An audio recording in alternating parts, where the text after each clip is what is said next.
You know, a lot of challenges in the beginning is figuring out, we've got this amazingly vast, highly respected, you know, highly followed, very well-read property. How do you bring that to a game and do it justice? There are so many different things within the books that were clearly had to be a certain way. There was so much strife about whether we were going to do Tom Bombadil at all, and the conversation about, well, Tom Bombadil wasn't in the movies, and there's a reason why it was cut. We had a very strong belief on what we thought was going to make this story great. It's such a long road to get to where we are today, and there are so many different things that I can look at now and say, that was definitely the right decision, and Tom Bombadil was definitely the right decision. So at launch, it was, you know, we had 8 regions.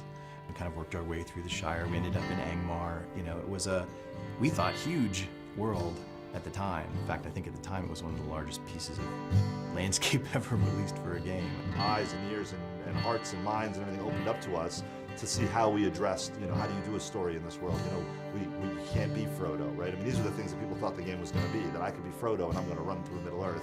You know, we had to get them to understand what our take was, that we were allowing you to tell your own story within Tolkien's story.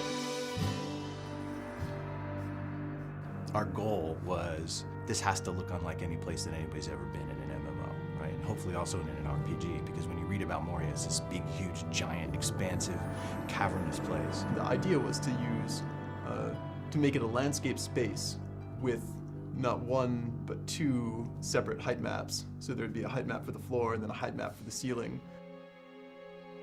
That was something we'd never done before, doing the vast landscapey interior dungeon. It's really hard without a date file and without having sky and clouds and sun and all the colors that brings in. And you could have 2 stretches that have the same grass pattern, the same little huts, and you swap out sunny blue sky for crazy red, green, shimmery, evil thing, and it totally changes the look and feel. Not having that in Moria, it was much more challenging. challenging, yeah.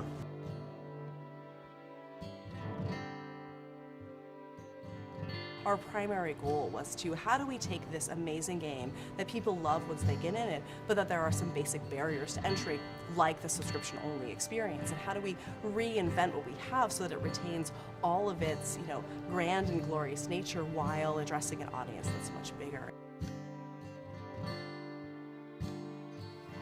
We are standing on a mound of content that is, you know, almost 10 years old, going back to when we first started early development of the Turbine. I think it's a credit to the early architects of the game that we're able to, you know, continue to add on to it and grow it and do remarkable things. Coming into Rohan, we have a totally new space. We have a totally new way of playing across it. And I think that being able to go out onto these vast plains and ride your war steed and challenge these, you know, mounted bands of marauders, I think we come to a whole new chapter in Middle-earth.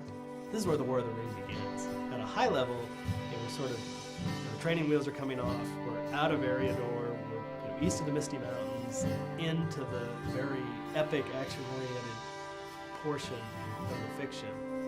And being able to tell that story is extremely exciting.